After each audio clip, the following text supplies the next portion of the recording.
Hola, so in today's video, we're going to be talking about the preterite.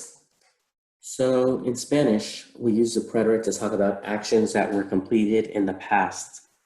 To form the preterite form of the verb, you add the preterite endings to the stem of the verb. So it's very similar to how you would conjugate a regular verb in the present tense. In the preterite, what you do is you keep the stem of the verb, and then you're just going to add the appropriate endings. So for verbs that end in AR, the endings are going to be aste, o, amos, astes, aron, and you have an accent on the E in the O form and on the O in the ella form of the verb. For verbs that end in ER and IR, the endings are going to be iste, yo, imos, istes, and hieron. So once again, we have an accent in the yo form and in the ella form of the verb. So if you were to conjugate a verb that's regular in the preterite, such as gastar, which means to spend, you would have yo gasté, tú gastaste, él gastó, nosotros gastamos, vosotros gastasteis, ellos, ellas, ustedes gastaron. So the vosotros form in the preterite does not have an accent like it does in the present tense. However, the yo and el ella form does, right? If you have an ER verb such as aprender, it would be aprendí, aprendiste, aprendió, aprendimos, aprendisteis, aprendieron.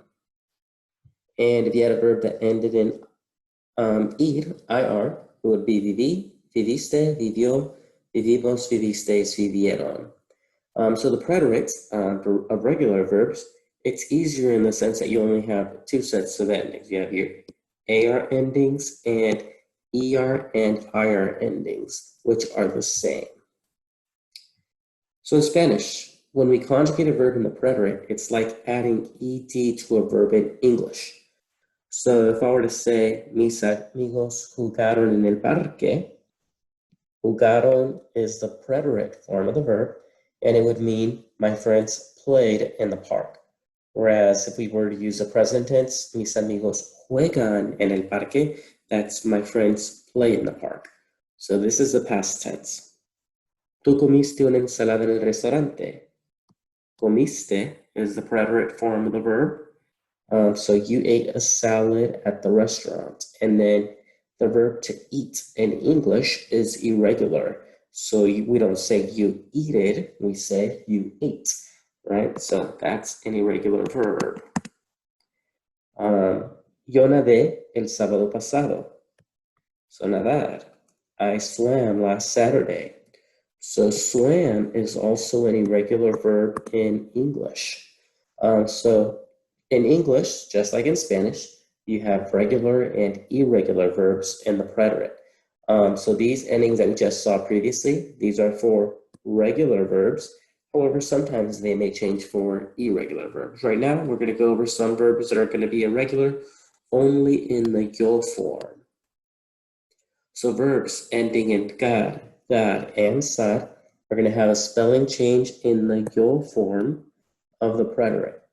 So verbs that end in gar, such as sacar, practicar, tocar, buscar, they are going to change to que in the preterite. So like sacar, it would be yo saqué. Tú sacaste, él sacó, sacamos, sacaste, sacaron. So as you can see, only the yo form will be irregular. We would not spell it out like this. If we spelt it like that, that would mean sase.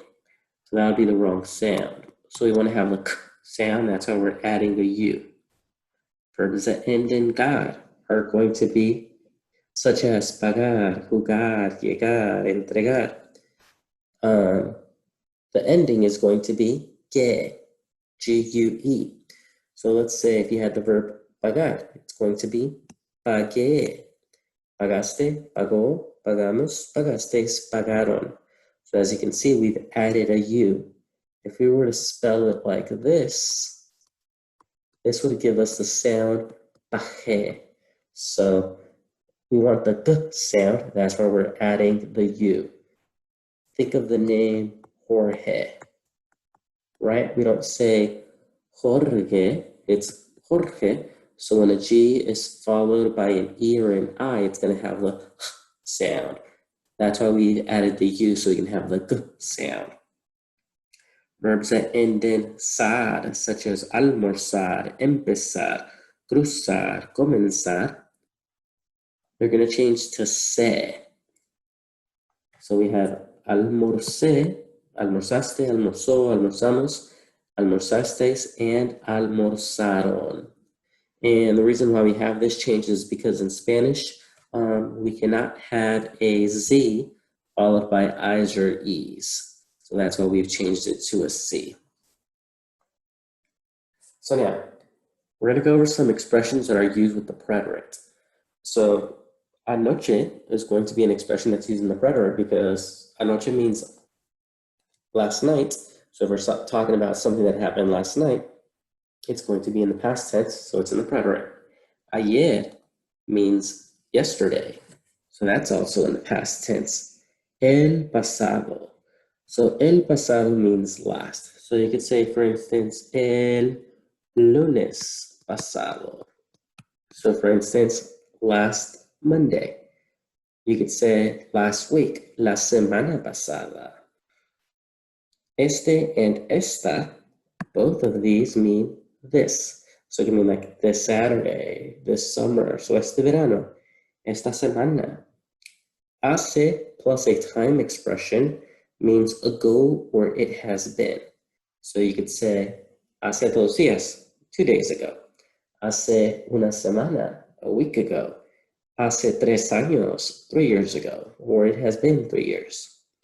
So those are expressions that will be used in the preterite, since you're going to be talking about something that happened in the past tense. All right, so now what I'm going to have you do is take out a sheet of paper, number it 1 through 7, and then go ahead and pause the video and conjugate the verb in the preterite, and then when you're ready, click play, and then we'll go over them. So go ahead and pause the video. All right, so it seems like you're finished. So number 1, what would it be? Hace 3 semanas yo compré un suéter azul. So here the subject is yo.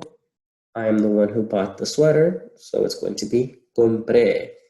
And then it happened 3 weeks ago, so that's why we use the preterite.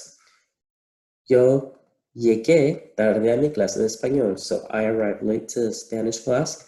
And then here the verb ends in "gar," so that's why we have the change. We're adding the U. El verano pasado el señor Sánchez visitó la ciudad de Porto. So here we're saying that he visited the city of Porto last summer, right? So since he did it, that's why it's in the el ella form of the verb. Mi esposa y yo comimos mucho en Portugal. So we're talking about my wife and I, so that's the nosotros form. That's why it's comimos. Esta mañana tú corriste en el parque. So this morning you ran in the park. Mi amiga Sonia se probó la chaqueta. So here we have added the se because it's a reflexive verb. Remember, verbs that end in se, the person doing the action is receiving the action of the verb as well. So here, my friend Sonia tried on the jacket, right? And then yo saqué buenas notas en todas mis clases. And since sacar is a verb that ends in car, we have changed it to que. All right, chicos, so that was our review of verbs in the preterite. Hasta luego.